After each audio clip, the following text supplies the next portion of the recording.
Kasi baka mauna naman ako na panggulat eh. Yan. Good morning. Yan. Medyo susunod eh, layo-layo pa natin ng konti kasi hindi pa nasa likod masyado eh. Di ba? Pero okay din na mabakante yan kasi matatalsikan kayo ng laway ko eh. Kaya okay na rin. Naintindihan ko na kung bakit magpapagawa tayo ng church na puro likuran ng upuan. Kasi pag sa harap, matatalsikan lalo pag si Tatay Ed yung ano. Wala nga lang dito eh. No? Wala nga lang dito. Ayun! Tinatakpan pa. Oh. At least hindi chismis yung kasi nandito eh. Hindi ko kasi nakita si Nanay Glo. Galing yung magtago tayo ah. Naisahan niyo ako ah. So, good morning. Welcome sa LPCF Sunday Service ng April 14. No? April 14. At be ready. Meron tayong quiz. Hindi. Contest. Tatawagan ko itong contest kasi magpapapremyo ko. Kung makikinig kayo, makukuha niyo yung sagot. Merong isang tanong doon na very easy.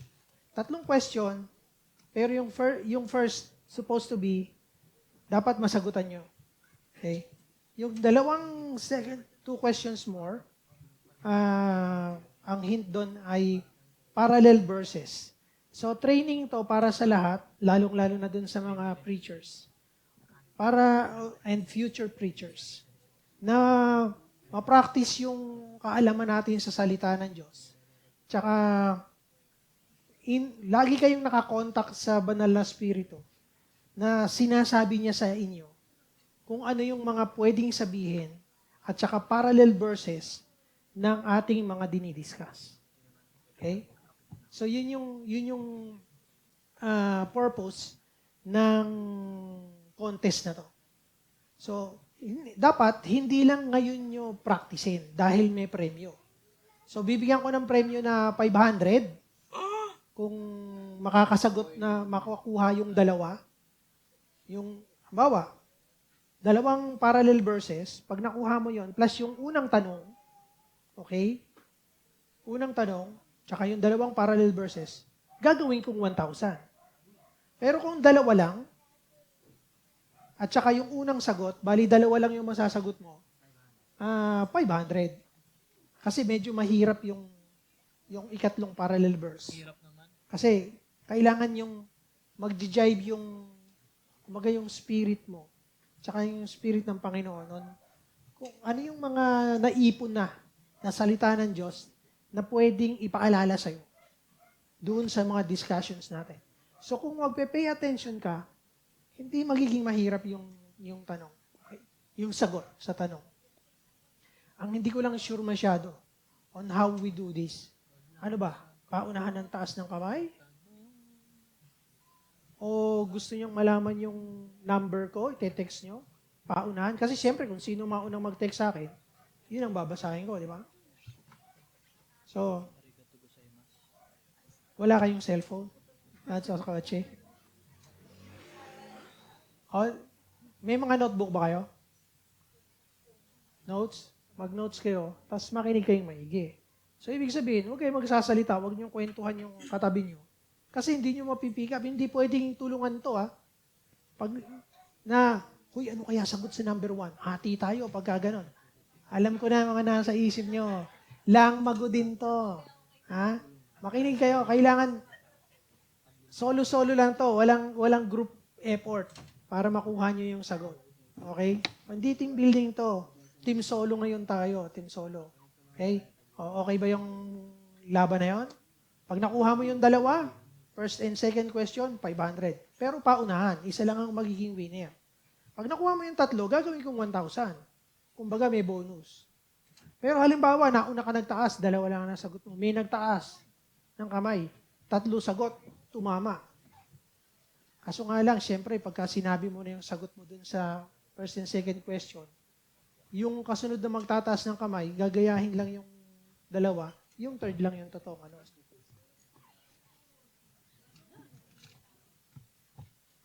Pwede rin. Pwede. Okay, sige, let's start. Tayo manalangin. Salamat, Panginoon, sa umagang ito. Bago pa man, Lord, I pray kanina na bago pa ako pumunta dito, Panginoon, ang iyong Espiritu ay inaabangan ako, Panginoon, at ikaw ang magbubukas sa isip at puso ng bawat isa sa aming mga pag-uusapan. Panginoon, ikaw yung magpaliwanag. Ikaw rin, Panginoon, ang magbigay ng talino upang kami ay makaintindi sa iyong salita. Dahil ang nais mo, Panginoon, ay magkaroon kami ng matalinong pananampalataya at hindi lang nagpapaagos, Panginoon, sa kung anong uso at kung anong sinasabi ng mundo, kundi ang sinasabi ng iyong banal na salita. Salamat, Panginoon, sa pagkakataon na to, na maging representative, Panginoon, at maging mikropono lamang, Panginoon, ng iyong mensahe ngayong umaga. Ipaalala niyo sa akin, Panginoon, ang lahat ng ating mga pinag-usapan, lahat ng panalangin, Panginoon, habang ginagawa niyo itong message na to, Panginoon. Ikaw ang mensahero, Panginoon. Ako ang iyong mikropono. Salamat, Panginoon. Ikaw ang tataas namin sa aming kalagitnaan. In the mighty name of Jesus, our Lord and Savior. Sige, huwag kayo mag-amen. Ayun, amen. Nakasan yung amen kasi interactive tong ano natin eh. Pag-uusapan. Okay. Yung may mga Bible, maganda, buksan nyo. Pero ang ating pag-uusapan ay matatagpuan sa Ephesians 4:17 hanggang 32. Yan, haba, no? Pero naniniwala ako na magkakasya yung ating pag-uusapan dito. At ito ay dito sa ating topic, no? Ang ating year theme, hanggang isang taon natin dapat na bubugbugin yan hanggang makuha natin yung turo, yung nais na iparating ng ating Panginoon. So kung itong team natin ngayon, kung titingnan nyo, merong 3 topics. So yung mga preachers listen. Dahil dapat, sa 3 major topics na to, makikita nyo naman kagad, no, makahiwalay na kagad sila, deny thyself, take up your cross, and follow me. Sa mga major topics na yan, pwede nyo pang basagin in several subtopics. At pwede natin na i-expound, i-explore para i-share dito. Hindi necessarily na kukunin nyo mismo yung Mark 8:34 or yung mismong the same parallel verses from other gospels. Pwede nyo gawin din yun, pero puntuhin nyo yung mga major topics and subtopics. So, ibig kong sabihin, kung gagawa kayo ng adobo, kung adobo yung Mark 8:34, hindi pwedeng ipapakain natin sa LPCF na Mark 8:34 pa rin or yung parallel verses yung from Matthew, meron kay Matthew, tsaka sa ibang books. Wag nating gawin yon kasi mangyayari parang puro adobong manok na lang linggo-linggo yung papakain. Pero hindi ibig sabihin na lalayo tayo dito. Kaya nating gawin yon. This is an example dun sa sinasabi ko. Okay? Sa 3 major topics na yan, this falls under deny thyself. So, Ephesians 4:17. Sa Ephesians 4:17, so makikita na kagad natin na it is under deny thyself. Okay? So, I tell you this and insist on it in the Lord that you must no longer live as Gentiles do in the futility of their thinking. Dito pa lang makikita natin, kailangan natin i-focus yung pinupunto ko dito yung how to deny ourselves. Kasi kapag narinig lang natin, deny yourselves. What is within deny ourselves? Ano yung napapaloob dun sa pag-deny para malaman natin, i-apply sa buhay natin. Hindi pwedeng sasatsat lang ako ng sasatsat and then i-expect ko na magkakaroon ng response sa inyo na gagawin nyo ngayon. Halimbawa, maraming mga naririnig ako na preachers before na sinasabi na, quote and quote, mahalagang malaman natin itong mga bagay na to. So, i-quote lang niya yung verse and then that's it. No explanation on how to apply in our lives. So dito, i-expound ko ngayon yung deny thyself using verses sa Bible para makita natin na hindi ito bagong katuruan, kundi ginawa na nila Paul noon. Sinasuggest na para magkaroon ng prutas yung pagiging Kristiyano natin. Hindi pwedeng maririnig mo lang and then you don't know how to act on it. Okay? Yun yung purpose. Yun yung dapat laging nasa isip ng isang preacher para magkaroon ng positive outcome. Yung mga pinag-uusapan natin dito, hindi kwentuhan lang. Tapos magpapatawa ako, tapos tatawa kayo, you're entertained, tapos uuwi na kayo ng Sunday. Akala nyo fulfilled na kayo kasi natawa kayo sa joke ng pastor. Di ba? Maraming ganun eh. Nakikinig lang, inaabangan yung patawa. Di ba? Pero kung mapapansin nyo, serious ako. Lagi akong serious. Di ba? So ito, dito sa ating pag-usapan, ang sabi, in the futility of their thinking. Anong ibig sabihin ng futile? Pag narinig nyo, tinignan ko yung pronunciation futile. Nakorek ako kasi noon pa. Ang basa ko sa futile ay futile. Kasi tiles, di ba? Tiles. Bakit naman magiging futile? Futile. Pero futile pala yung futility. Sabi ng tinignan ko ni-research ko, kasi minsan mahirap i-convert yung pagkakaintindi mo lang sa English, yung pala pag ni-research mo, hindi pala yun yung tunay na kahulugan. Pero ito sa futility, ang ibig palang sabihin nito, walang saysay. So pag nalaman mo na walang saysay, pwede mo nang i-expound na walang saysay, walang kwenta, walang pupuntahan, walang direksyon. So maiintindihan kaagad natin. Futile yung kanilang pag-iisip. Walang saysay yung paraan ng kanilang pag-iisip. Sino daw yung mga yon? Yung mga Gentiles. So, sa ngayon, dahil tinanggap mo ang Panginoon bilang Panginoon na tagapagligtas, si Jesus Christ, you are not considered a Gentile per se. We are all Gentiles by blood. Yung ating lahi. Kasi wala tayong blood ng mga Israelita, ng mga Hudyo, ng mga Jew. Pero by Spirit, accepting Jesus Christ, kinakailangan daw natin na hindi na mabuhay sa dating tayo. Ito yung sinasabi lang nito. Pero ano yung mga yon? So, i-define natin, Gentiles. Sino bang kausap ni Paul dito? Siyempre, mga Gentiles. Diba? Former Gentiles na nakakilala sa Panginoon. So, anong ibig sabihin nito? Shoot na shoot sa atin, di ba? Applied na applied. Kasi hindi ito mga Israelita na nag-convert sa Kristyanismo. Sinasabi, ito yung mga dating buhay nyo. So, ito na ngayon, simula. Tigilan na natin yung pagiging hentil. Sabi, insist, you must no longer. So, ang pinag-uusapan natin dito, hindi tayo nagre-rely ngayon katulad ng mga narinig nating mga katuruan na ang lahat ng pagbabago natin is only driven by the power of the Holy Spirit. Ito na ngayon yung katuruan na ina-ask tayo to do something. Hindi pwedeng, binago ka na ng Panginoon. Hindi, binabago ka ng Panginoon. So, ang nangyayari, ang pagkakaintindi, ang mentality ng tao, naghihintay lang na baguhin siya parang clay. Minomold, hinuhugis ayon sa nais ng maker. Totoo yon. Pero there is a cooperation on our part.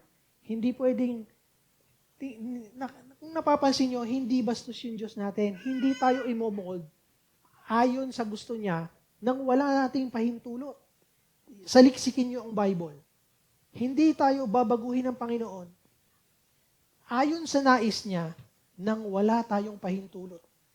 Lagi natin kinakailangang i-allow yung Holy Spirit para gawin ang kanyang, yung mga gifts ay i-empower niya tayo para magamit natin sa ating simbahan, para sa ating pamilya, para sa ating personal na pagbabago. Hindi tayong mababago kung ang ating mentality ay sabihin natin, oh, by grace you have been saved through faith. All grace. And then as if wala na tayong gagawin. Ito na ngayon yung mga pinagagawa ni Paul sa atin. The same author na nagsabi sa atin noon, ay the same author din na nagsasabi ngayon, ito yung mga dapat natin gawin. So malinaw yon, di ba? Meron tayong kinakailangan gawin. Maski itong mga verses na to, hindi sinabi na magre-rely tayo kasi sinabi na ng Diyos eh. Alam na natin yung will niya. But then, kinakailangan natin ngayon, ikilos ang paa, kamay, isip, puso, para doon sa mga inuutos ng mga salitang yan. So, ito na ngayon, number 1, di ba? Ititigil na natin yung pagiging, yung dati nating buhay. Kinakailangan nating palitan. They are darkened. Sino daw yung mga Gentiles? Okay? Ito yung mga diniscuss natin. Ba't ayaw? Ay, ano yan? Picture lang. Kala ko pinaste ko. Wait, sorry. Dapat,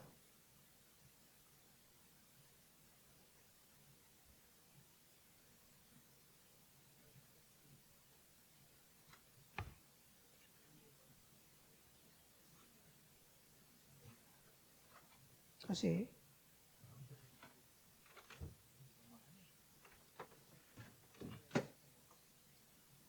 yun. And then, maliit pa rin ah. Lalong lumiit.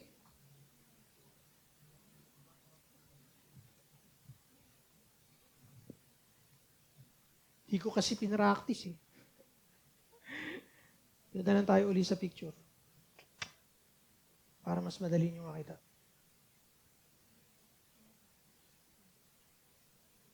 Dada lang tayo sa Bible ko.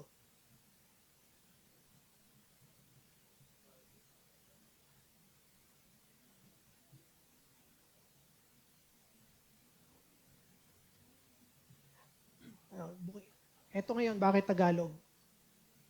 Kasi pag nag-aaral ako, Tagalog, NIV, tsaka King James. Pinagsasalit-salit ko sila para makukuha ko yung correct interpretation. Kasi para hindi tayo nanguhula. Di ba? Malinaw naman eh, malalaki na. Hindi ko lang masusulatan. Okay. Pagka ito ay kinapi ko,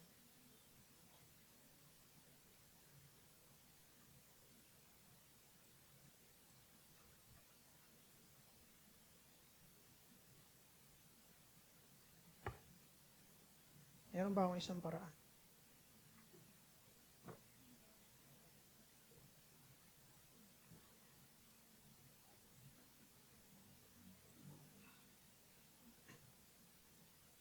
Nagtatagal tayo.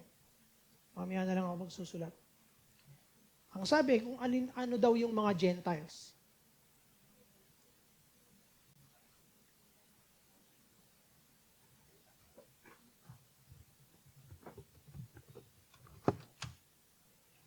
Bakit ganun?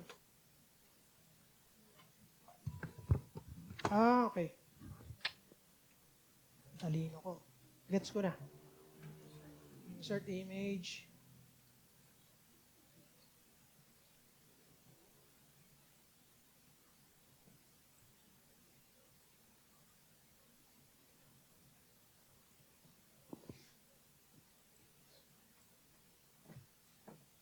Ayan.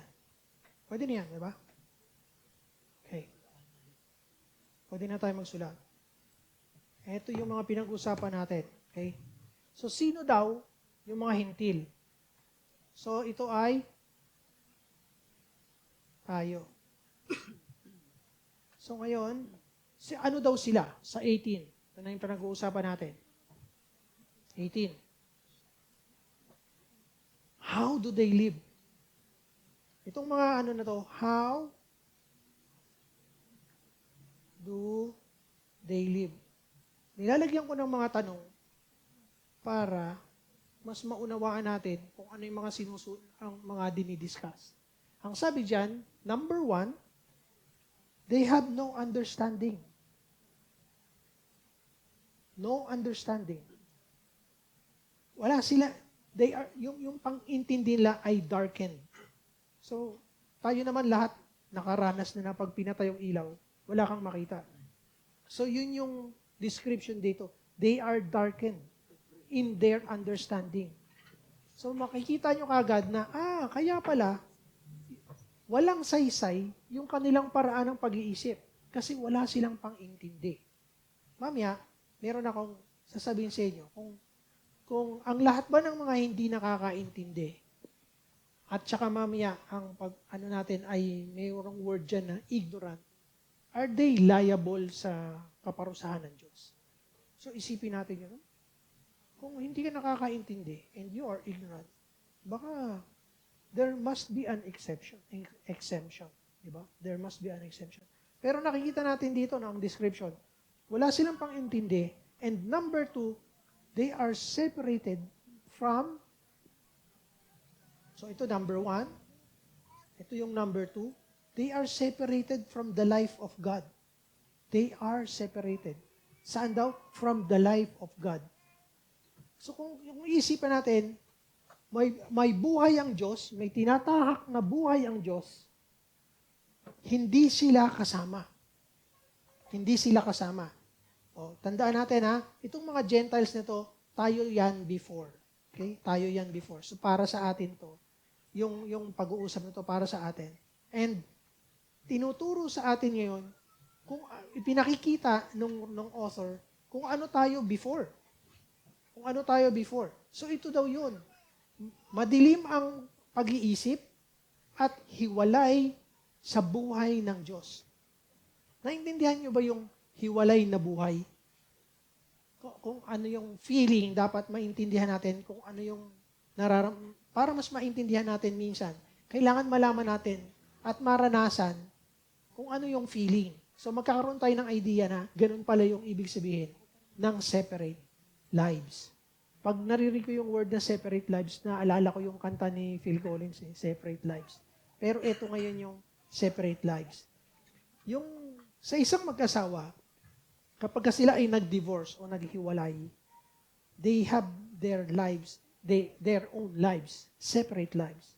So hindi na magka-parallel o magkasama yung tinatahak ng dalawang tao. So kung meron kang naging boyfriend o naging girlfriend na nagka-break kayo, yun yung feeling na ayaw na sa'yo at hiwalay na ang tinatahak na buhay nyo. So yun yung isinapapamuhay ng isang hentil, ibig sabihin na wala sa Panginoon. So lahat ng mga Gentiles na hindi naging born again are living this way. And somehow, we Christians, isinapapamuhay pa natin kasi kung nagtataka kayo na pagtanggap natin sa Panginoon, hindi lahat-lahat ay isinuko natin. Lahat-lahat, hindi rin lahat-lahat at the same, kumbaga isang bagsak, babaguhin ka ng Panginoon. Kung mapapansin natin, yung sanctification natin ay unti-unting paglakad sa Panginoon. So habang naglalakad tayo kasama ang Panginoon, doon niya tayo unti-unting binabago. Okay? Bakit kaya? Mapipicture out natin ito kung sinusunod niyo yung, ulitin ko, no? Kung sinusunod niyo yung mga verses na pinadadala ko sa inyo, every morning, madadaanan niyo, mababasa niyo, na sinabi ng Panginoon sa mga Israelita, hindi ko kagad ibibigay sa inyo yung lupang pangako. So in analogy, parang yun yung pagiging 100% Christian natin. 100% attained Christian natin, yung pagiging Kristiyano. Hindi daw ibinigay ng Panginoon agad-agad, one time, yung lupang pangako sa Israelita. Bakit?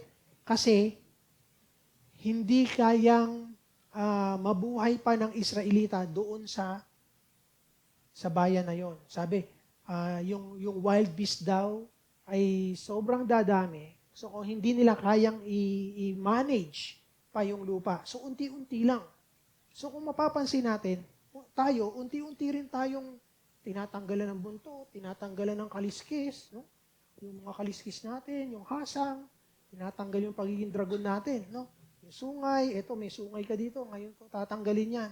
Okay, paris, kung tatanggalin. Hindi agad-agad. Kasi pag kinaliskisan tayo lahat ng Diyos, tinanggal lahat, hindi natin kaya. Hindi natin pa kaya. Okay? Kaya ganun ang ginagawa ng Panginoon sa atin. Isa pa, ignorance. So, binanggit ko na kanina yung ignorance. No? Sasagutin ko yung tanong ko kanina. If you are ignorant and you don't understand the law of God, are you exempted sa punishment ng law? Actually, ang sinasabi ng Bible, ignorance does not exempt anyone. Walang exempted. No one is exempted.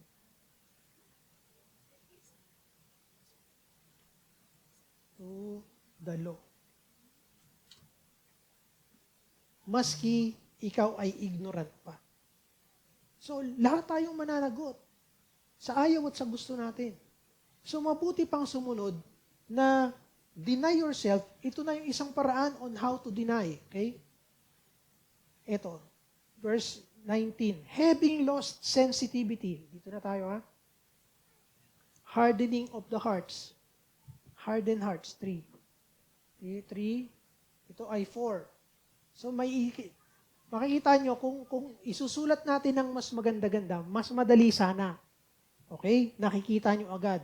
Pero mas maganda para sa akin, nakikita nyo na binubunot ko sa Bible yung mga sinasabi ko sa inyo.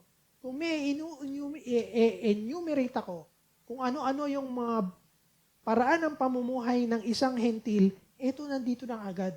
Hindi sa sarili kong salita, kundi mismong sa salita ng Diyos. Ini-explain ko lang. Kita nyo yung, mas madaling natin naintindihan, di ba? So, they are ignorant and they are hardened their hearts.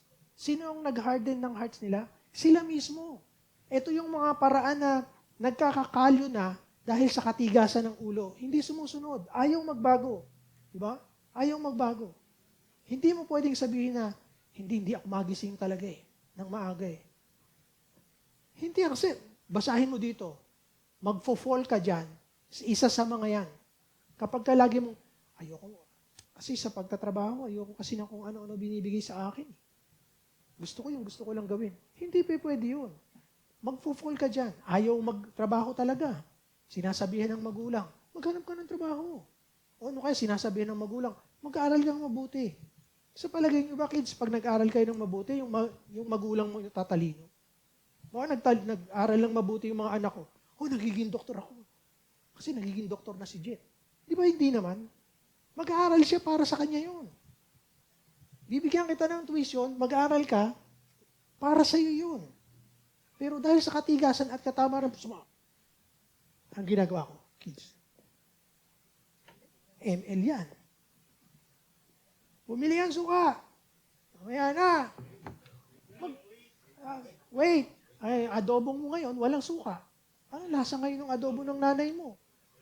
Kasalanan na ng nanay mo ngayon, hindi masarap yung adobo. Kung makikita natin, dahil sa katigasan ng ulo natin, kung anong resulta ng mga buhay-buhay natin ngayon, reprodukto ng katigasan ng ulo natin yan. Dahil hindi natin pagsunod. Having lost all sensitivity, 19. Having lost all sensitivity, they have given themselves over to sensuality so as to indulge in every kind of impurity, and they are full of greed. Full of greed, lost sensitivity. Kumbaga, pag English, parang acceptable sa atin yung mga words dyan. Tingnan nyo ngayon, pagka ginawa nating Tagalog, 19 tayo, di ba? Ayan. Tingnan nyo, kayo na lang magbasa. Na sila sa di pagkaramdam ng kahihiyan. Ibig sabihin ng lost all sensitivity, walang hiya. Wala nang hiya. Kapal mooks. Kapal mooks, di ba? Okay. Ay napahikayat sa kalibugan. Kapag ka tinagalog, nagiging, bastos, malaswa, pakinggan. Pero yan yung ibig sabihin nun. Kumbaga, ang kalaswaan galing sa ating isip, pag-intindi. Kasi kung bastos to, hindi yan ang gagamitin ng salita ng Diyos para sa kanyang salita, di ba? Pero yung mga salitang katulad nito ay ginagamit natin sa pang-araw-araw sa kahalayan. So, ibig sabihin, tutuloy ko lang ha, para mas madali natin maintindihan. Upang kalakalin ang lahat ng karumihan, kinakalakal, kino-commerce, hindi naman lingid sa inyo, may nagbebenta ng katawan, di ba? Yung mga hostess. Hindi lang mga hostess ngayon, pati kalalakihan na rin. Uso na rin magbenta ng katawan. Di ba? Sa mga, kasi LGBT, may, kinakailangan tanggapin natin daw, sabi ng society. Sabi ng Bible, hindi. Sabi ng society, tanggapin. Sino dapat sundin natin? Kung naniniwala tayo dito sa Bible, ito dapat ang susundin natin, hindi yung pamimwersa ng mundo, ng society natin. Kasi yung morality ng mundo ay bagsak ang standard. So kung kukuha ka ng magandang standard of morality, saan ka kukuha? Sa perfect person na merong perfect morality, which is yung Diyos. So, kukuha ka sa salita ng Diyos because He is perfect in all sense.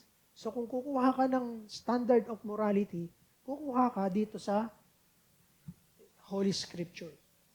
Diba? So, tingnan nyo, binebenta, balik na tayo sa ating English version. So, yung pang-intindi daw natin, and they are full of greed.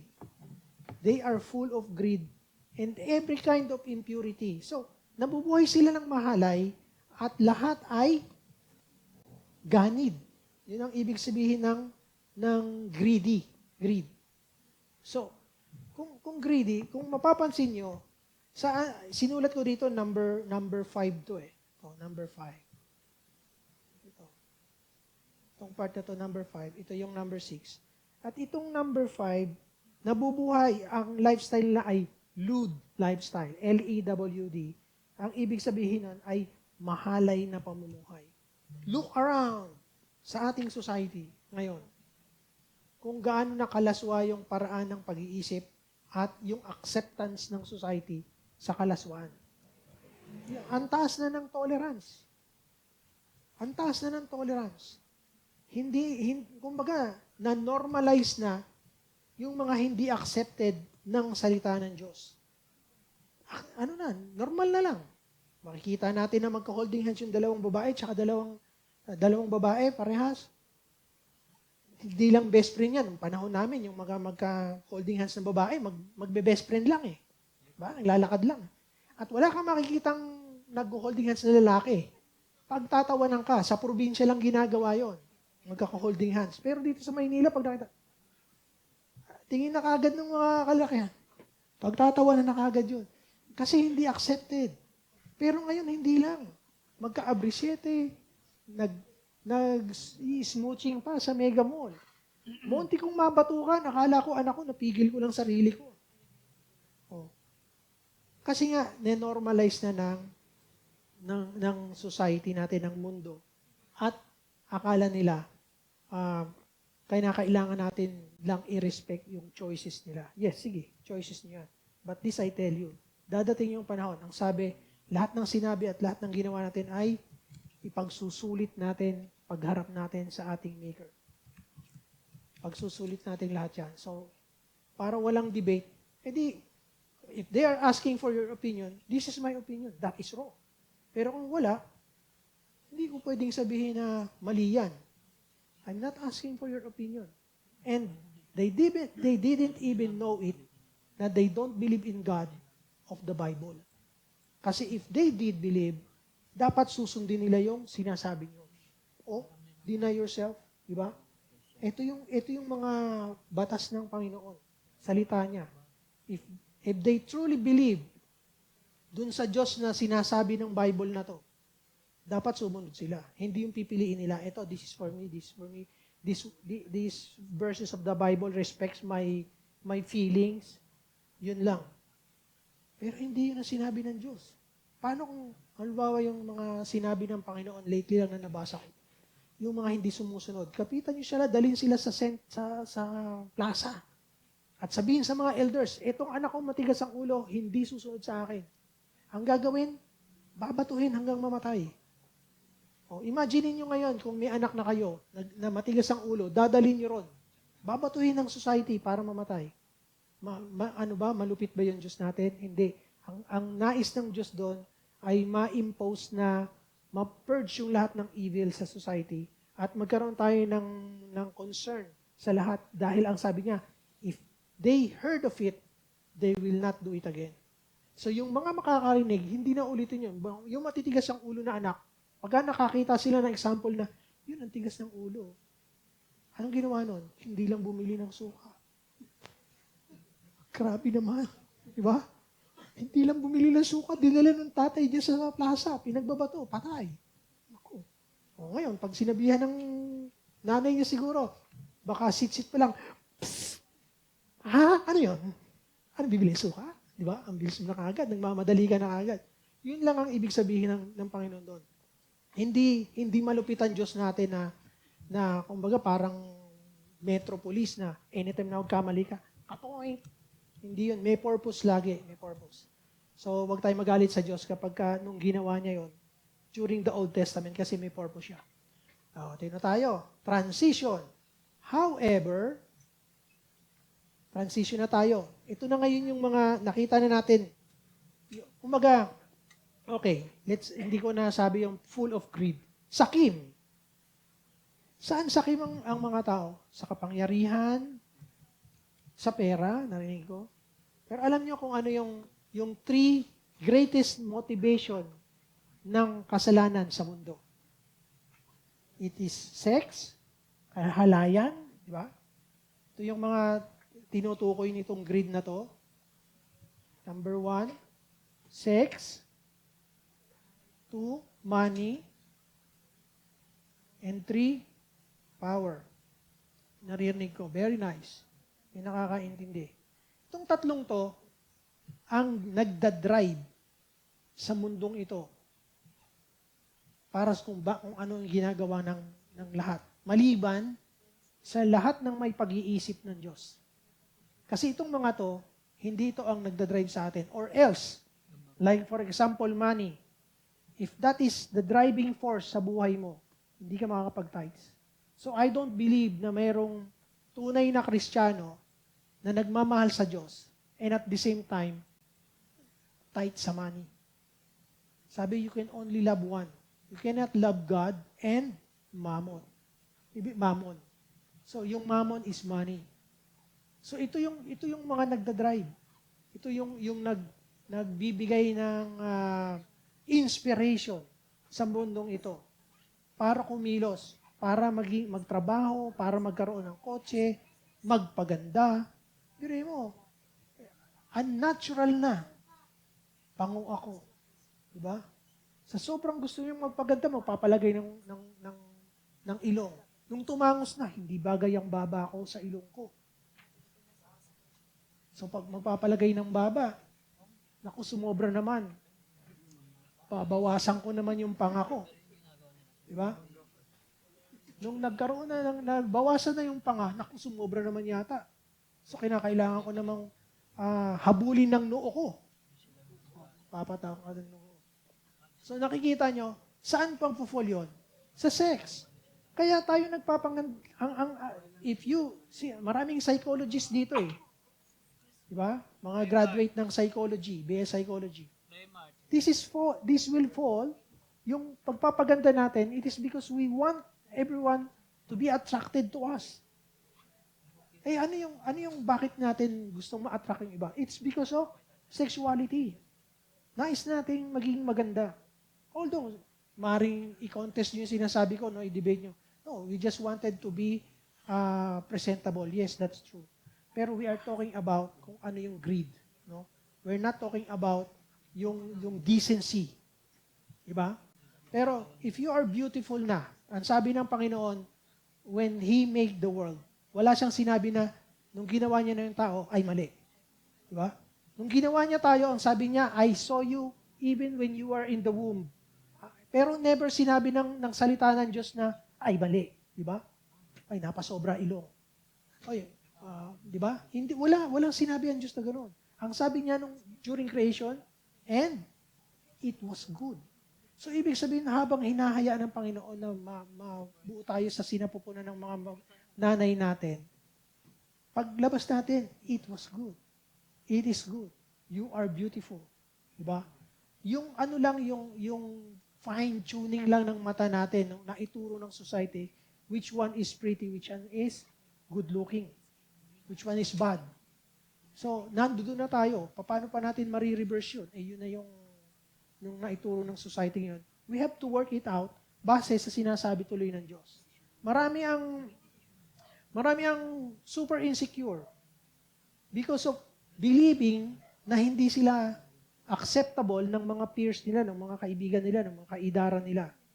So, ang gagawin nila, mag-a-act sila ng kung ano-ano, magbo-boyfriend, mag-girlfriend, maski hindi naman nila gusto, para malaman lang ng iba na pretty sila, para maging accepted ng iba. Okay, kinakailangan malaman nila na mayroong nagkagusto sa akin, magbo-boyfriend ako.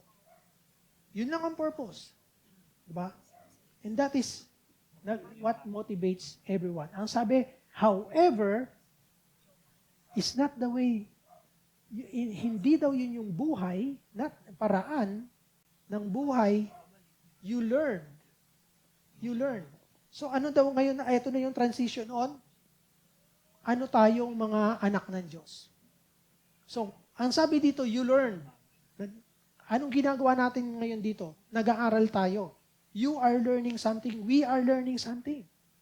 Ngayon, when you heard, ibig sabihin, narinig mo, when you heard. Ito ngayon yung mga distinction ng mga Kristiyano. Kapag ka narinig mo yung salita ng Diyos, hindi mo lang naririnig. Naiintindihan mo. Yun yung isa sa kamangha-mangha na dapat nating we're supposed to be excited every Sunday na pumunta dito sa church. It is because it is awesome. Yung nakaka-awestruck to learn na kapag ka narinig mo yung salita ng Diyos, declared dito sa ating harapan, naiintindihan ko. Samantalang maraming mga may doktor sa harap ng kanilang mga pangalan. They cannot understand the Word of God. Kino-contest pa nga. Mali daw, contradicting, mythical lang daw, it is a fairy tale.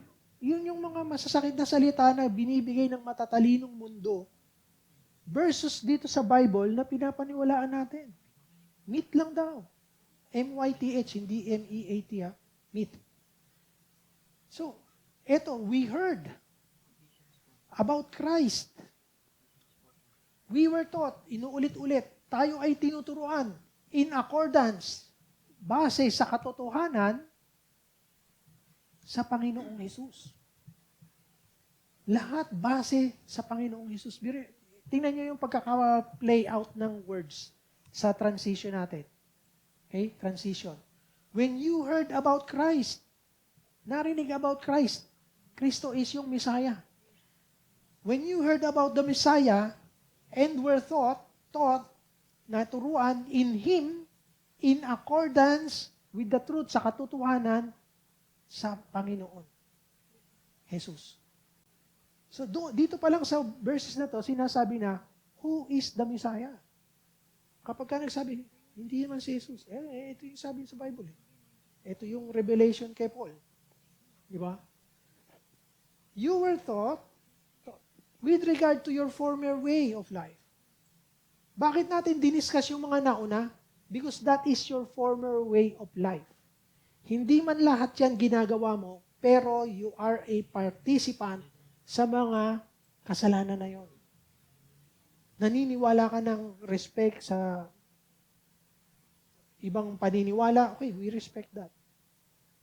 Pero hindi ako kumbaga, nandito tayo sa panahon na to na combatant na yung ibang naniniwala versus the Bible.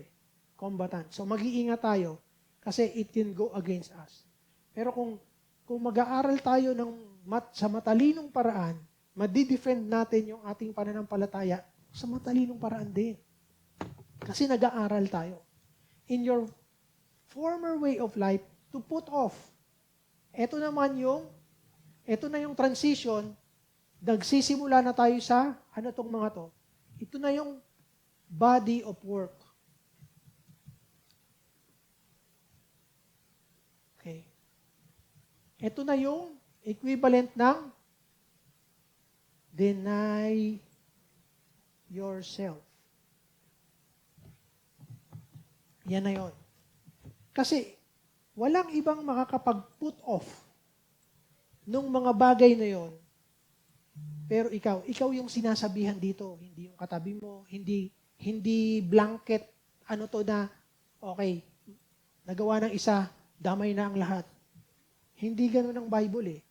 Hindi ganun ang salita ng Diyos eh.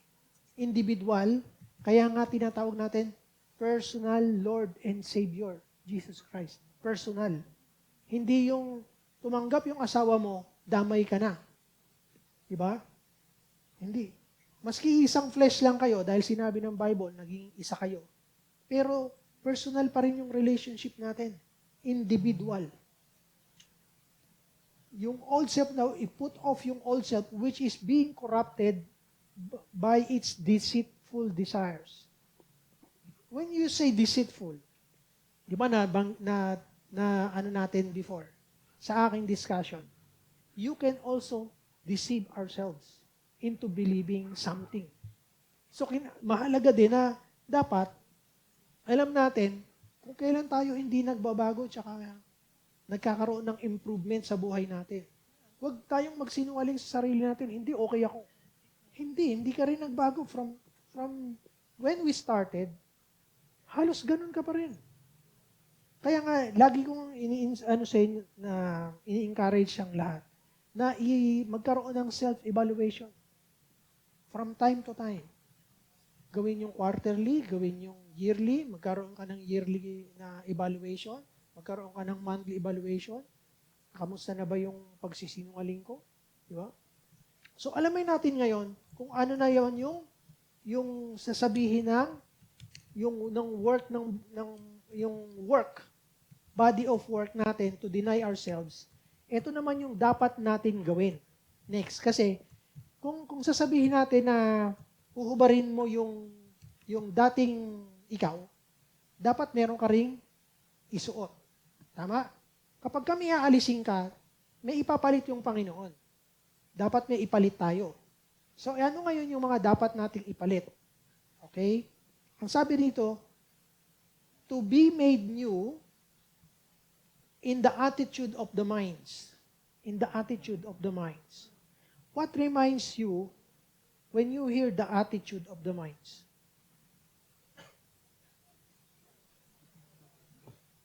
Ano yung mga verses na reminds you when you hear this? Hindi ko sasagutin. Kasi baka yun yung tanong. And to put on your new self. Ano daw yung new self?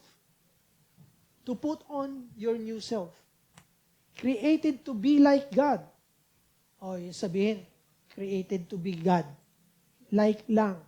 Okay? Like God in true righteousness and holiness. Ito na ngayon yung mga ipapalit natin. Ito na yung transition na ipapalit.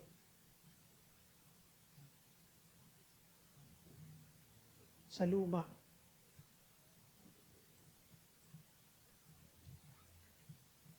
Therefore, each of you must put off falsehood. Ano yun? Pagka sinabing put off yung falsehood, sa Ten Commandments, ang sabi, do not lie. Tayo mag-down. Pwede na yan. Therefore, ito na yung ipuput off. Sino daw yung magtatanggal? Ulitin ko lang. Sino? Sino ang maghuhubad? Yung banal na spirito ba? Sino mag-initiate? Tayo, di ba? Tayo pa rin yan ang mag-initiate. Ang gagawa. Gagawa na lang.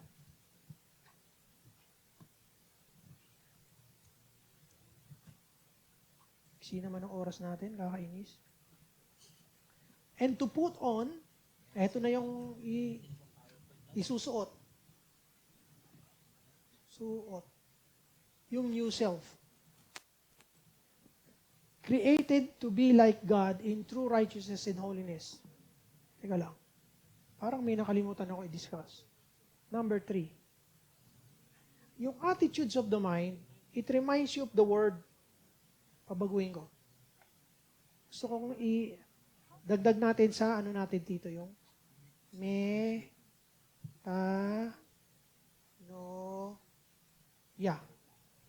Yung metanoia ay Greek word that means changing one's mind.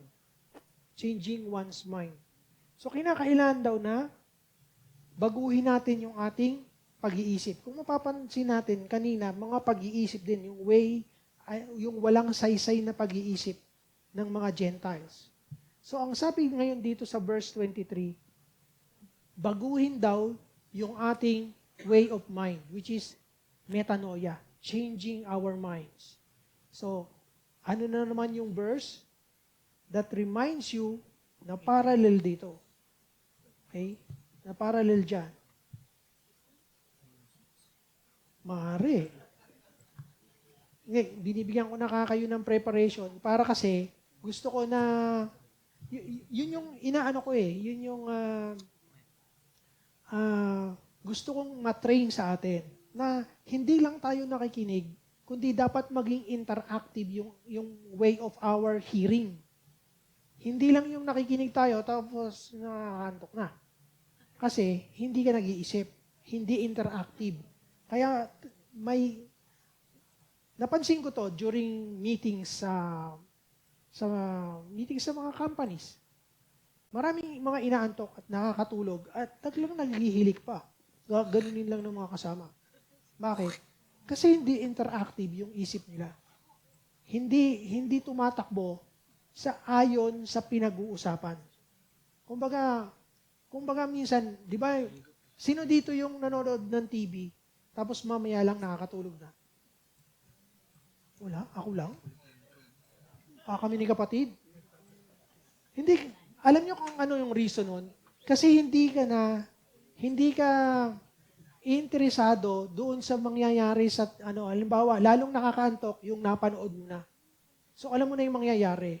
So, ang nangyari, nahihili ka nung naririnig mo. Ano ba yung nahihili sa English?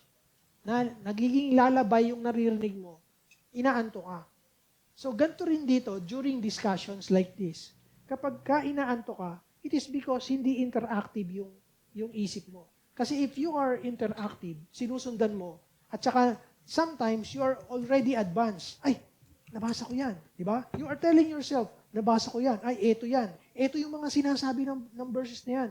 Minsan sabi mo pa, kulang naman yung sinabi ni Raymart. O ano kaya yung sinabi ni Lawrence? Kasi interactive na yung yung isip mo. Hindi ka, you are awake because iniisip mo, yung iniisip niya na. And nagpe-pray ka sa Holy Spirit, Lord, ano pa bang mga dapat sabihin? If we are given such a topic, na yan yung mga verses na gagamitin. So ano yung mga sasabihin ko? Ano pa yung pwede kong illustrations? So kaya gusto ko, meron kayong naiisip na habang nagdi-discuss tayo ng mga parallel verses. Halimbawa, sasabihin nyo, sinabi ni Pastor Del ito, pero kung ako siguro yan, mas maiging i-discuss ko rin, susundutin ko rin ng Corinthians. Susundutin ko rin ng Romans, ng Job. May sinabi sa Job. May sinabi sa Deuteronomy na very similar dyan. Sa Psalms, nabanggit yan Si David may sabi nun. Yung mga tipong ganon. By that way, hindi ka antokin. Impossible for you to sleep habang may nagsasalita because yung diwa mo kasama at advance pa sa sinasabi ng speaker. Diba? And ang kagandahan nito, pagkatapos kong magsalita, pwede niyong i-discuss sa akin yung mga suggestions niyo. Maganda rin sana, Pastor, na nasabi niyo yan. Oo nga. Diba? Makakapag-suggest ka. Hindi yung nakatulog ka lang, Pagising mo, palakpakan na. Di ba? O ano kaya, ikaw na yung joke. Ang hilig pa man din mag-joke ng pastor nyo, di ba? So put on yourself. Created to be like God. New creation. New life. Di ba? New creation. New creation. New life in Christ.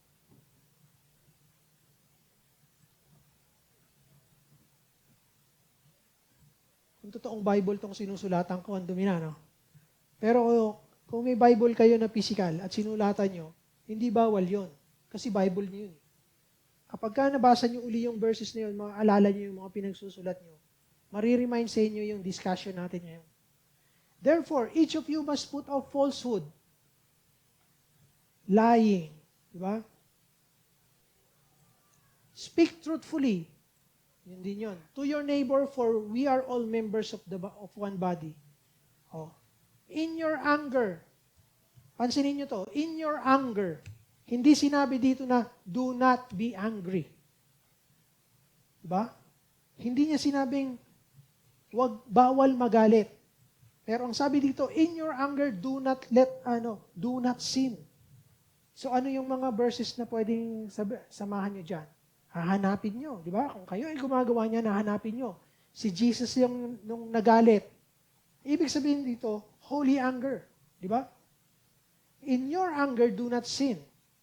So, ang pinaka-best na example dito is si Jesus nung nagalit siya na tinaob niya yung mga lamesa sa Meron pa. During Sabbath, merong may sakit. Tinanong niya, is it lawful for me, for someone to heal him during the Sabbath? Ang sabi ng teachers of the law, no daw, no. No? Doon, sinabi sa Bible, Jesus was parang indignant yata yung word na ginamit. So he was angry at the religious leaders. Kasi mas nais nilang tuparin yung batas to the letter, maski yung kapwa nila Israelita na nangangailangan ng tulong, hindi tutulungan. They missed the whole point of the Sabbath. Sabi ni Jesus Christ. Kaya ang sabi niya, stand up, be healed. Oh, nagalit sila. From then on, gusto na nilang patayin si Jesus Christ. Dahil ang tingin nila, Jesus is defying the Sabbath day. Diba? But they didn't know that the Lord is the Lord of the Sabbath. Lord of the Sabbath.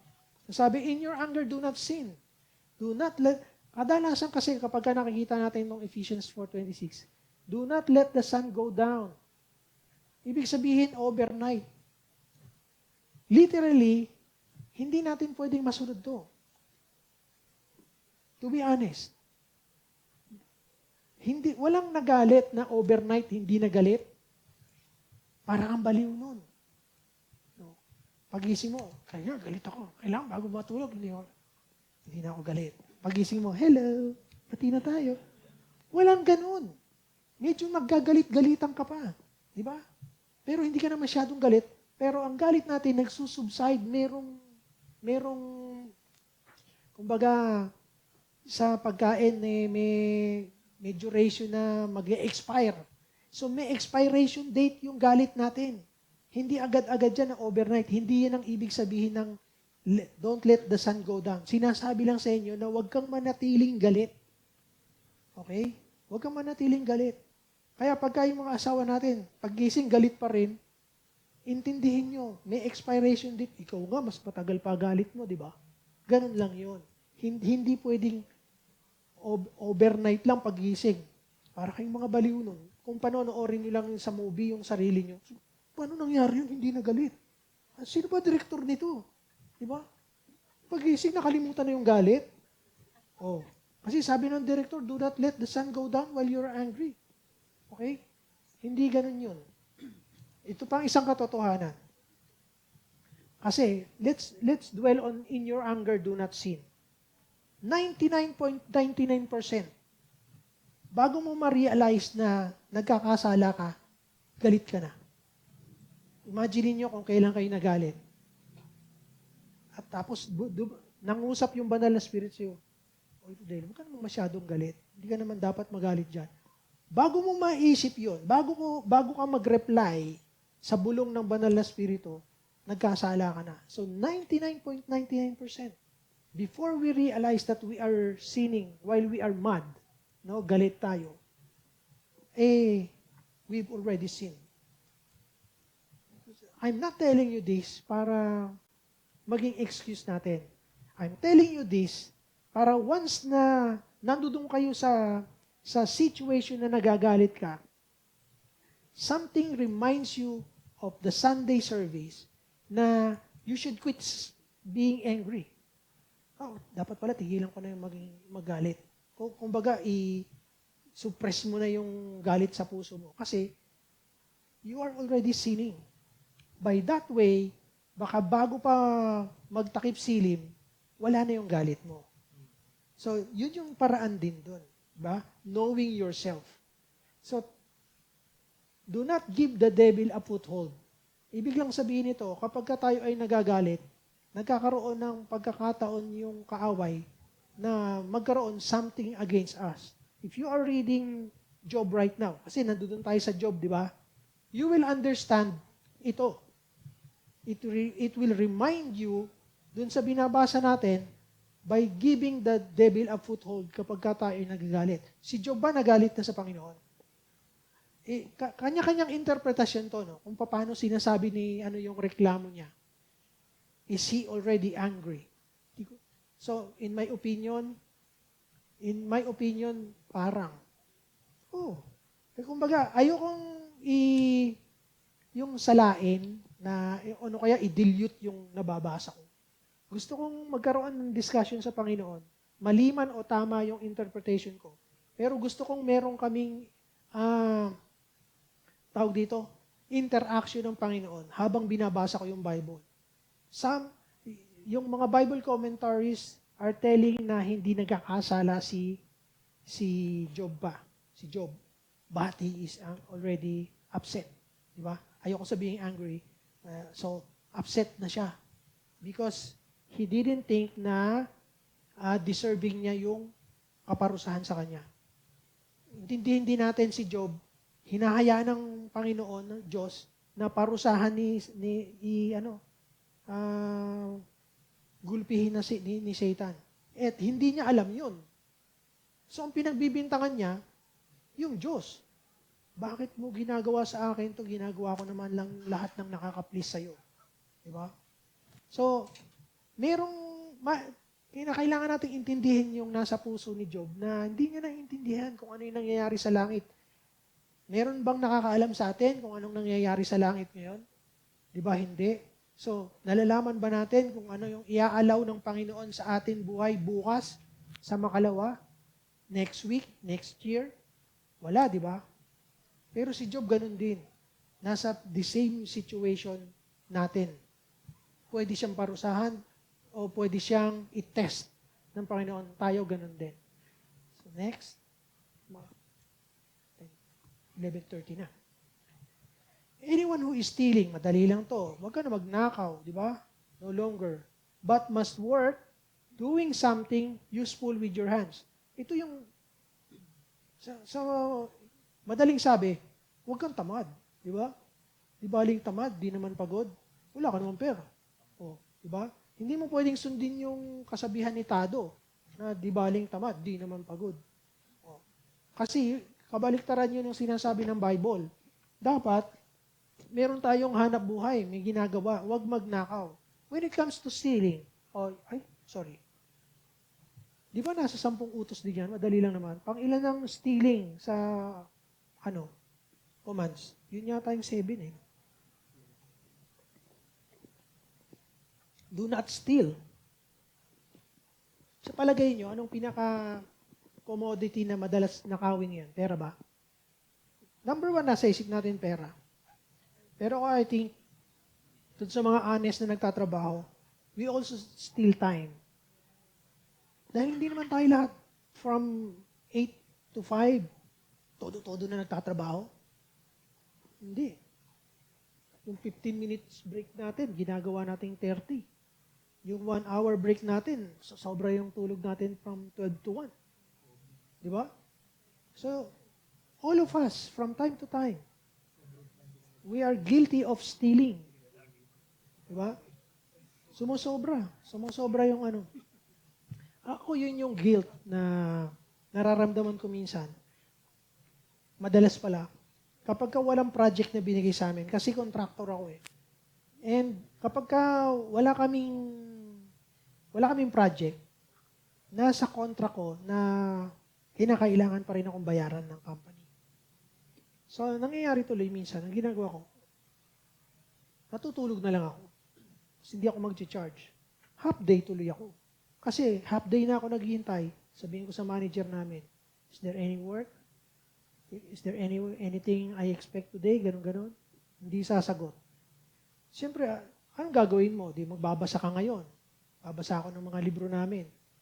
Siyempre, kapag ka hindi mo kasi minsan ina-apply sa totoong buhay yung mga theories, tsaka yung mga nakalagay sa building code, makakatulog ka. Paano mo magko-compute? Or imaginary yung kukomputin mo. Makakatulog ka ngayon. Itinutuloy ko tuloy. Yung pagtulog. Minsan, makikita nyo na lang ako, maabutan na ako, Mami, susunduin na lang kita.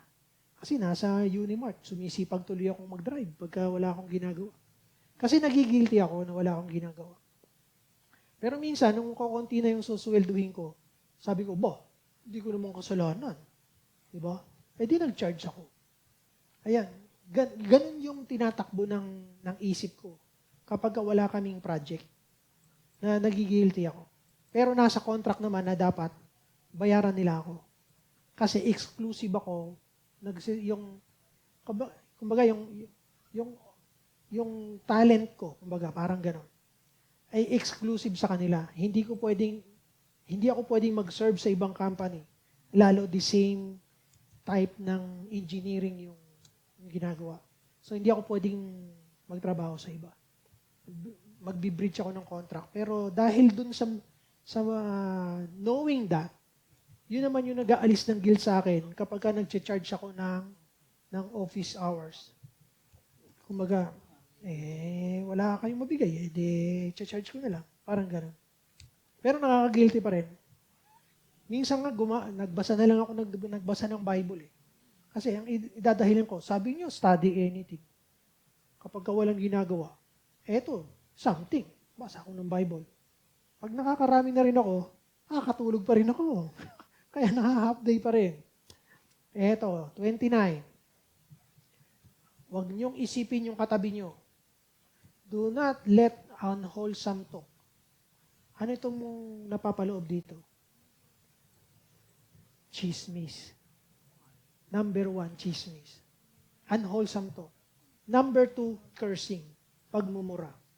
Kung katulad nung kalibugan kanina, pag in English mo, acceptable. Sa mura, ganun din. Yung FU tsaka PI, parehas lang ng meaning yun. Alam nyo ba yung mga cursing is blasphemy? Anong number yun sa utos ng Diyos? Do not use the name of the Lord in vain. Number 2. Parang gano'n, di ba? Number 3. Kung number 2 or number 3, blasphemy, ang cursing. So yung mga nag-iisip ngayon na okay lang yan kasi yung tropa nyo parang ano lang naman yung cursing, lalo kapag English, no? Yung F word. A curse is a blasphemy. So, a direct pambabastos sa pangalan ng Diyos. Bakit? Halimbawa, yung PI, yung mura. Ang minumura mo, yung magulang ng kaharap mo. Na ang magulang nito, ang Diyos ang may bigay sa'yo. Siya ang nag-assign bilang maging magulang mo. Meron bang nakapamili sa ating ng magulang natin? Di ba wala? Walang nakapamili kung sino magiging magulang natin. Ang Diyos ang nagbigay nun. So kung aalimurain ng kung sino man yung magulang ng ibang tao, yun ay kumbaga, nakalimutan ko yung word.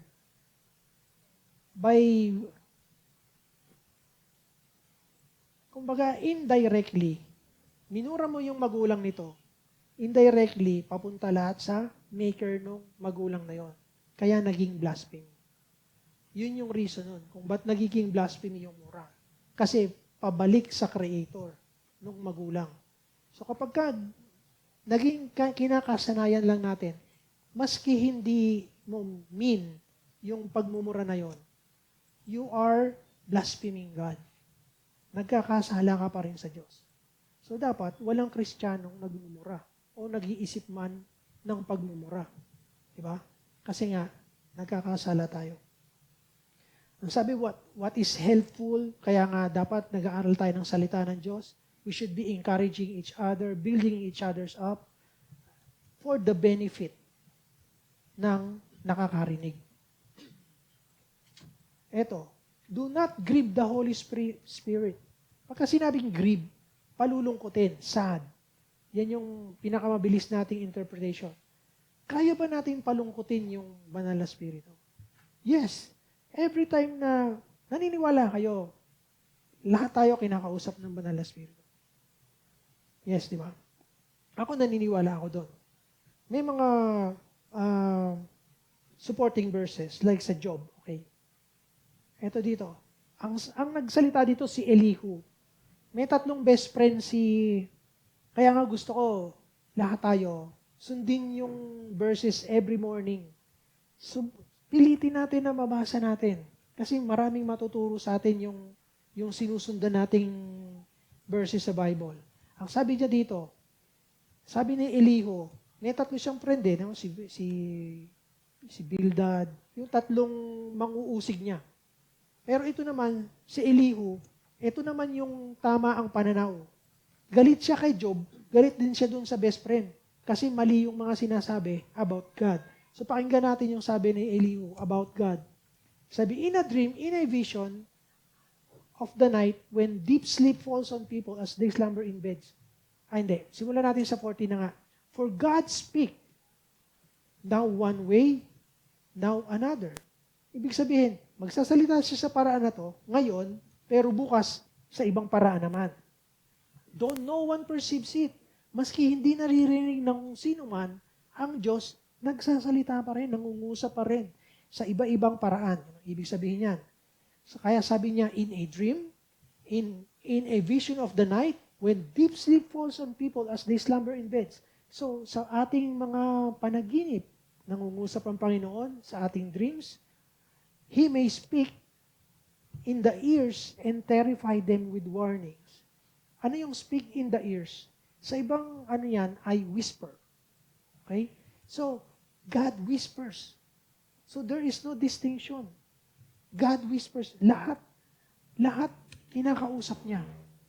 So, ang gagawin ng banal na Espiritu sa ating mga mananampalataya na is inaawat niya tayo sa mga gagawin pa lang na kasalanan.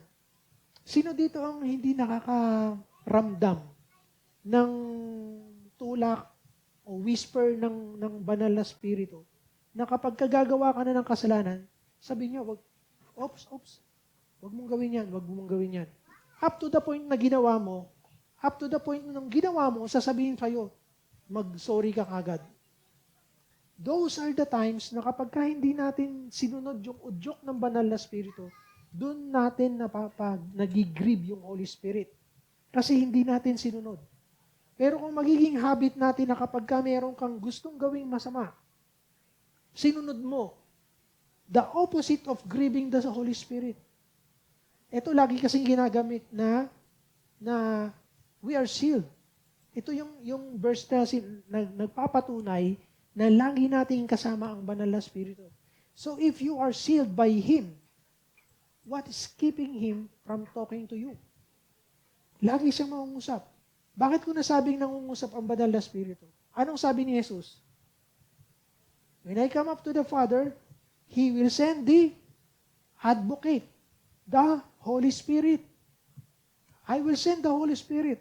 For what reason? To remind you of everything that I said to you. Lahat ng sinabi ko, ipapaalala niya. Sabi niya, when I go to the Father, He will send the advocate, the Holy Spirit.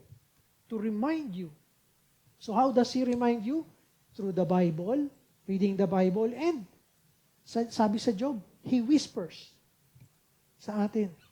Sometimes, before, nung nagsisimula pa lang ako mag-preach, ang panalangin ko sa Panginoon, Lord, lakas-lakasan mo naman yung whisper mo, hindi ko gaano marinig. Pwede bang lakas-lakasan mo? Para alam na alam ko, yung without any doubt, yung gusto nating sabihin on Sunday. Kasi it's dreadful to stand up here. Dreadful para sa akin, nakakatakot. So ang ginagawa ko lagi, naging kaugalian ko na before ako pupunta dito, until now, nananalangin ako, Lord.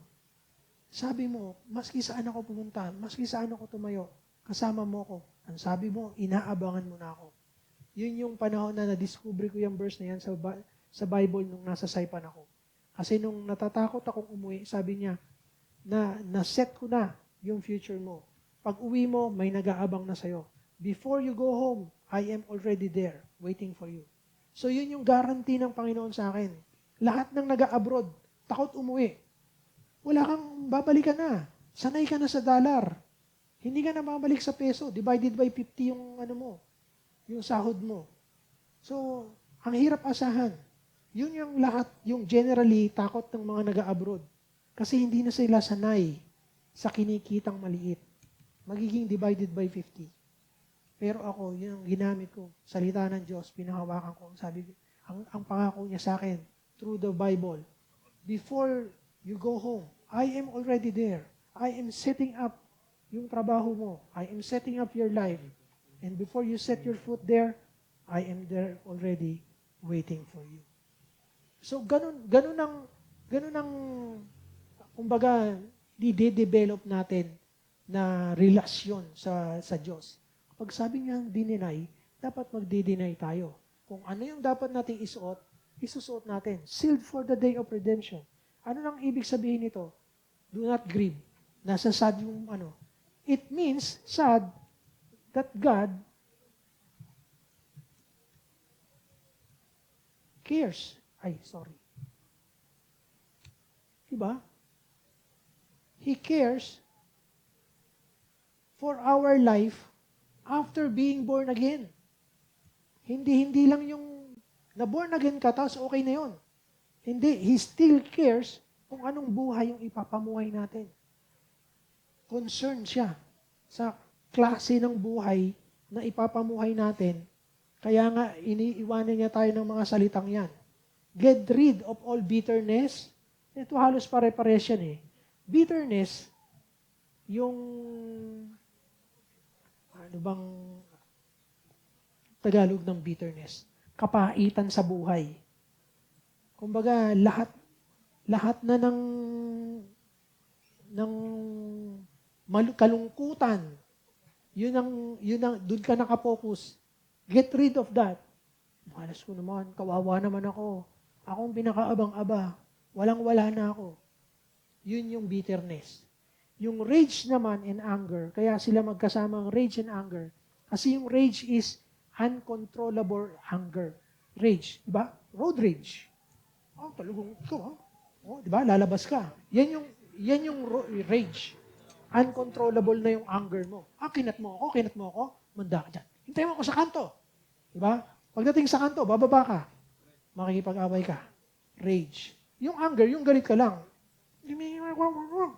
Yan, galit ka. Yun ang kaibahan ng rage. At saka anger. Brawling, awayan. Brawling, awayan. Ang slander, paninirang puri. Paninirang puri. Kapag ka sinasabi mo yung something untrue sa isang tao para ang nyo ay ibaba siya, sisiraan mo siya, that is slander. Paninirang puri. Along with every form of malice. Malice, di ba? In every form. Okay? Now, eto na, 32. Be kind, compassionate to one another, forgiving each other, just as in Christ forgave you. Wala na tayong masyadong oras. Kaya, I leave it to others to expound more on dun. Like for example, anger, forgiveness. Ang dami ditong pwedeng i-expound para dito, i-support dito sa ating one-year team. Ngayon, last illustration. Sino dito ang may mga salamin? Salamin. Sino dito ang hindi nagsasalamin? Malinaw ang mata. Yun, lahat kayo? May mga katabi ba kayo? Kasi ang topic natin ay ang paghuhubad at saka pagsusuot. Hindi ko kayo lalansihin para sabihin ng lahat ng nakasulat dito ay madali. Sino? Yung salamin mo pa, suot mo sa kanya. So, sige. May grado ba yan? Yan? Hindi, yung sa kanya, kay Mark. Meron? Wala? Meron? Pasuot mo kay AJ. Si AJ, may grado ba yan? Pasuot mo nga kay, ano? Hindi, sige. Ikaw, Lucas, pasuot mo kay ate. Sige. Ikaw, suot mo to. Subukan nyo. Sige, lahat. Lahat ng may katabi na, ano, pasuot mo yung salamin mo sa kanya. Ikaw, suot mo. Tingin sa mababa, tingin sa ano. Okay. Yung mga iba, ano? Alam niyo yung pakiramdam? Yan. Naintindihan niyo? Gusto ko maintindihan niyo kung bakit ko ginawa yan. Kasi yung pinapahubad sa atin at pinasusuot, hindi pa tapered sa ating mga katawan, sa ating pamumuhay. Listen. Hindi pa tapered. Ibig sabihin, hindi pa akma sa ating katawan. So, pagka sinuot natin for the first time yung salamin natin, yung prescription glasses, ang nangyayari, sumasakit muna yung ulo natin, nahihilo tayo. Tama. Sino sabi nun? Nag-a-adjust muna. Until such time na kapag sinuot mo, swak na, di ba? Swak na. Hindi ka na nahihilo, hindi na sasakit yung ulo mo. Kasi nakapag-adjust na yung mata mo. Ganon din dito sa pinahuhubad at pinasusuot sa atin. Sa dami nitong mga tatanggalin natin sa katawan natin. Sino na magtatanggal? Tayo. Hindi natin hihintayin na ang Panginoon yung magtatanggal na magkakaliski sa atin at saka magtatanggal ng mga sungay natin at saka yung mga pakpak ng paniki. Di ba? Hindi ang Panginoon, ang sabi niya, tayo ang maghuhubad. Tayo ang maghuhubad ng pakpak ng paniki, tayo magtatanggal ng buntot natin, tayo magtatanggal ng mga claws natin sa paa, yung mga pangil natin. Hindi mahirap yung pagsusuot ng compassion, yung pagpapatawad, hindi madali. Hindi madali itong mga bagay na to. Pero hindi ibig sabihin hindi natin gagawin. By the time na susunod lang tayo, dadating yung panahon, mag-a-adjust yung katawan natin, it becomes our true nature. Yung new life natin sa Panginoon. Pero kung hindi natin sisimulan ngayon, na alisin yung mga hindi magaganda sa atin at isuot yung tunay na tayo, hindi mangyayari na babaguhin tayo ng Panginoon. Hindi mangyayari. Kung sasabihin lang natin na ang Panginoon ang magbabago sa akin, hindi. With our cooperation, mangyayari na magkakaroon ng pagbabago sa buhay ng tunay na Kristiyano. Ang tunay na Kristiyano, sumusunod. Dapat may pagbabago. That is under dyan sa ating team. Okay? Okay na. Contest na. Oh. Contest na. 500 or 1,000. Number one question. Saan nagpo-fall under sa 3 major subjects ng team natin yung topic natin ngayon? O sige. O wala. Number 1 pa lang yun. Hindi pa number 2 tsaka number 3. Number 2, Ephesians 3:23. Ano yung kahawig na verse ng Ephesians 4:23?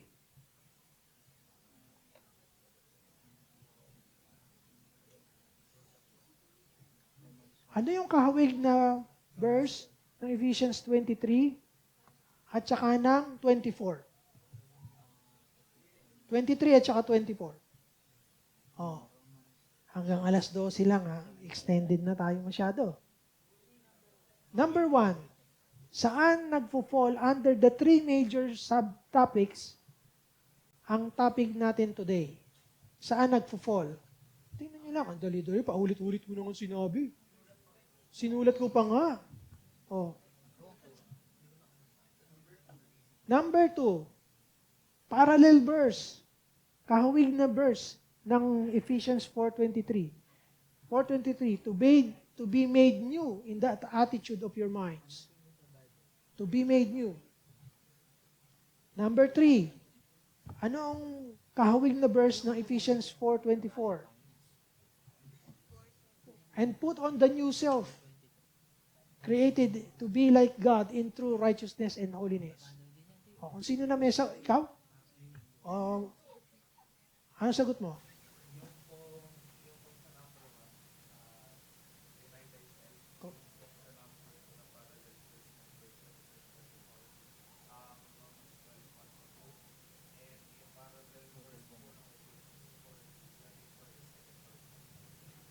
Ang galing. Wala pa. Okay, 1,000. Nakikinig. Ha? Okay, mabagal kayo eh. Eh, tumama na eh. Alam nga naman, maghanap ako ng iba. Di gagastusan ako kada sagot. Tama, 1,000. Hindi. Di ba, sabi ko, paunahan nga. Kaya nga, tinatanong ko sa inyo kung ite-text nyo. O ano eh. Ha? The winner is Kuya Day. Palakpakan natin si Kuya Day.